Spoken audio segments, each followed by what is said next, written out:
Pessoal, tudo bem com vocês? RR na área! Vamos lá? Vamos seguir o nosso curso, aprender hoje um tema novo, um tema que cai em prova, claro que cai em prova, já virou o caderno aí, já esticou os ossos, já pegou sua CLT, seu vadimeco, seu bloco de notas. Espero que você esteja bem, esteja animado. Se não estiver animado, não é hora de estudar direito do trabalho, não. É hora de estudar constitucional, administrativo, português com Sidney, informática com Marcelo Leal, essas matérias, né? Mas se estiver animado, motivado, vem comigo. Vamos lá para o nosso direito do trabalho. E rodou o tema prescrição, é o nosso tema de hoje. Vamos falar um pouquinho da prescrição. Muito bem, a prescrição, ela pune o inerte, sem dúvida. Prescrição é a perda da exigibilidade de um direito. Então, quem dorme no ponto, dança, né? É bem assim no direito do trabalho. Então, prescrição pune o inerte, prescrição é a perda da exigibilidade do direito diante da inércia do titular. Então, você tem um direito, mas você não age num prazo adequado, então você dança, punindo aí de forma absoluta o inerte. Falou em prescrição, já falamos várias vezes, lembrar da prescrição bienal e da prescrição quinquenal, previsto no artigo 7º, inciso 29 da Constituição Federal. Como é que funciona, Renzetti, esse papo de prescrição? O que você tem que lembrar? Que contados da extinção do contrato de trabalho, o empregado tem um prazo de 2 anos para que ele ajuize uma reclamação trabalhista. É a prescrição bienal. Vou repetir.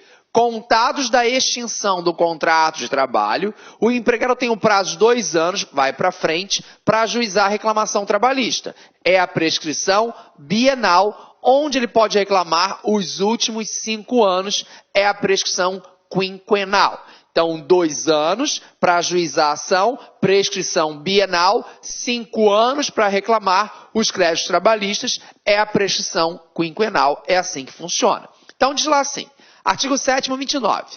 Ação quanto aos créditos resultantes das relações de trabalho, com prazo prescricional de 5 anos para os trabalhadores urbanos e rurais, até o limite de 2 anos após a extinção do contrato de trabalho. Muito bem. Fiquem bem atentos numa situação bem interessante. Alguns alunos, vou contar para você, nem vou falar de alguns alunos, vou contar para você um fato real. Uma certa vez eu fui dar uma aula em Vitória, no Espírito Santo, um beijo pessoal do Espírito Santo, de Vitória, e o aluno me questionou, professor, eu posso tirar uma dúvida pessoal com você, particular, ao final da aula? Eu falei, claro que sim. E ele me contou o caso, e eu expliquei, olha, certamente você tem direito a isso e isso, você pode sim ajuizar uma reclamação trabalhista. Eu não vou incentivar ninguém a ajuizar uma ação, mas se me perguntou, eu vou responder que o direito está com você, claro. Aí ele me disse assim, me recordo como se fosse hoje. Eu vou ajuizar a reclamação trabalhista em face do meu ex-empregador, mas vou só esperar passar esse concurso. Acredito que em 1 ano, daqui a 1 ano, eu ajuizo a reclamação trabalhista e aí eu recebo tudo direitinho. Aí eu fiquei falando com isso tudo direitinho, né? Aí eu perguntei, você assistiu minha aula de prescrição? Aí ele falou assim, eu faltei a aula de prescrição, mas eu vou estudar depois. Atente-se a um detalhe. Você está dizendo que vai receber tudo direitinho. O que é ser tudo direitinho? Ah, vou receber os últimos 5 anos, não é, professor? Não é bem assim. Não é bem assim. Cuidado. Em relação à prescrição, ele estava certo. Ele me disse, contados, Renzetti, da extinção do meu contrato, eu não tenho prazo de 2 anos para ajuizar minha reclamação trabalhista? Vou para frente? Vou. E eu não posso reclamar os últimos 5 anos? Sim, ele está certo. Mas esses últimos 5 anos são contados de quê? Também da extinção do contrato de trabalho? Não. Aqui está o porém aqui, o X que ele não percebeu. E ele estava perdendo tempo.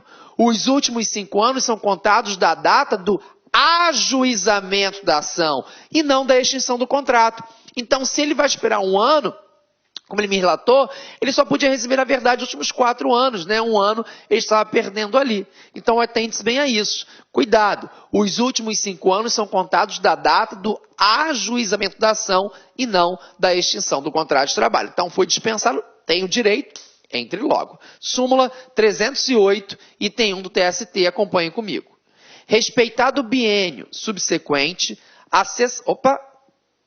cessação contratual, a prescrição da ação trabalhista concerne as pretensões imediatamente anteriores a 5 anos, contados da data do ajuizamento da reclamação e não as anteriores ao quinquênio da data da extinção do contrato. Não são 5 anos contados da extinção do contrato, não. São 5 anos anteriores à data do ajuizamento da reclamação. Cuidado com esse detalhe, tá? Isso aqui é bem importante, isso aqui é bem interessante. Muito bem. Vamos imaginar que eu tenha trabalhado, acho que dei esse exemplo, não me recordo, como operador de caixa. Então, eu fui operador de caixa no supermercado, vou botar assim, tá? Vende tudo limitado. Então, eu fui operador de caixa do supermercado Vende Tudo Limitado. Eu trabalhei de 2000 a 2002 como operador de caixa no supermercado Vende Tudo Limitado. Acontece o quê? Que eu fui dispensado de forma imotivada. Então, ocorre uma dispensa imotivada do meu contrato de trabalho, na qual o empregador fala: pode ir embora daqui. Tá bom, chefe, estou indo embora. Você pode me dispensar, eu sei que isso é um direito potestativo seu, mas me paga as minhas verbas. Que verbas? Vou pagar verba nenhuma. Mas, chefe, nem a minha CTPS, minha carteira foi anotada, e você não pagou as minhas verbas. Me paga as minhas verbas. Não vou pagar verba nenhuma. Corra atrás dos seus direitos. E é esse empregado aqui, né, humilde, tranquilo, foi deixando, e chegou no ano de 2016, assistindo uma aula aqui no Mais Tribunais, e ele vem e descobre que ele pode reclamar, que ele tem direito a essas verbas. E aí ele postula ele ajuiza uma reclamação trabalhista postulando as verbas rescisórias. Então, vejam que ele tem 2 pedidos, as verbas rescisórias e também a anotação na CTPS. Como assim a anotação na CTPS? Ele quer que conste que ele trabalhou de 2000 a 2002 como operador de caixa no supermercado Vende Tudo Limitado. É o que eu quero, são 2 pedidos. Quando que ele saiu? 2002. Mas, Genzete, você me ensinou agora que a prescrição para ajuização ela é bienal, contados da extinção do contrato de trabalho, e eu tenho prazo de 2 anos para ajuizar a reclamação trabalhista, não é isso? Isso. Então, me parece que era até 2004 o ano propício para que esse empregado ajuizasse a ação. Não é isso? Perfeito, exatamente isso. Agora, atente-se aqui. Então, em 2016, ele não poderia pedir verbas decisórias. As verbas decisórias estariam fulminadas pela prescrição total. Ele não poderia dispensar em 2002, em 2016, postular essas verbas decisórias. De forma alguma, de jeito nenhum. Agora, em relação a esse pedido aqui, a anotação na CTPS, como operador de caixa de 2000 a 2002, ele pode perfeitamente fazer em 2016, em 2026, em 2036, quando ele quiser, porque essa ação meramente declaratória, para fins previdenciários, ela é imprescritível. Então, não corre o prazo prescricional para essa ação meramente declaratória, para que constar a anotação das TPS como operador de caixa de 2000 a 2002. Não, elas não sofrem a prescrição, são imprescritíveis. Tudo bem? Tranquilo aqui? Então, cuidado. Relação às verbas, esqueça. Fulminado para prescrição bienal. Agora, apenas para reclamar a anotação, o período que você trabalhou como operador de caixa, você poderia fazer isso em 2016 sem nenhum problema. Ok? Isso está no artigo 11, parágrafo 1º aí da nossa CLT. Vamos só acompanhar aqui o dispositivo legal, como a gente gosta de fazer. Diz lá. Bom, artigo 11, caput, fala da prescrição normal. Inciso 1 e inciso 2. Não existe mais essa distinção. Ó, olha o caput. O direito de ação quanto a créditos resultantes de relações de trabalho prescreve. 1. Em 5 anos, para o trabalhador urbano, até o limite de 2 anos após a extinção do contrato. Em 2 anos, após a extinção do contrato para o trabalho rural. Não tem mais essa distinção. Cuidado com isso. O artigo 7º, caput da Constituição fala, são direitos dos trabalhadores urbanos e rurais. Então, não tem mais essa distinção. Só para você não ficar viajando muito, em relação ao rurícola, existe uma distinção. Até o ano de 2000, o empregado rural ajuizava a ação, né? No prazo de 2 anos, tinha, né, para ele ajuizar a ação, ele reclamava todo o período que ele trabalhou. Ou seja, não existia para o rurícola a prescrição quinquenal. Desde 2000, passou a ser igualado, existe sim a prescrição para ele, tanto a bienal quanto a prescrição quinquenal. Ficou agora tudo igualzinho. O parágrafo 1º é que diz: o disposto neste artigo, tem uma prescrição, não se aplica às ações que tenham por objeto anotações para fins de prova junto à Previdência Social. Está aí.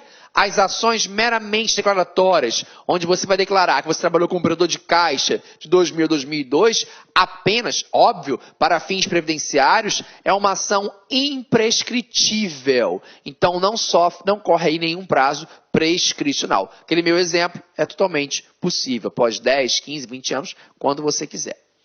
Bom, diferente do processo civil, aqui na Justiça do Trabalho, não cabe ao juiz decretar a prescrição de ofício. Então, a prescrição deve ser provocada. No processo do trabalho, não cabe ao juiz proferir, não cabe ao juiz decretar a prescrição de ofício. A gente observa isso na redação da súmula 153, que fala assim: não se conhece de prescrição não arguída. Se eu não conheço de prescrição não arguída, a prescrição deve ser arguída. Atente-se a isso, né?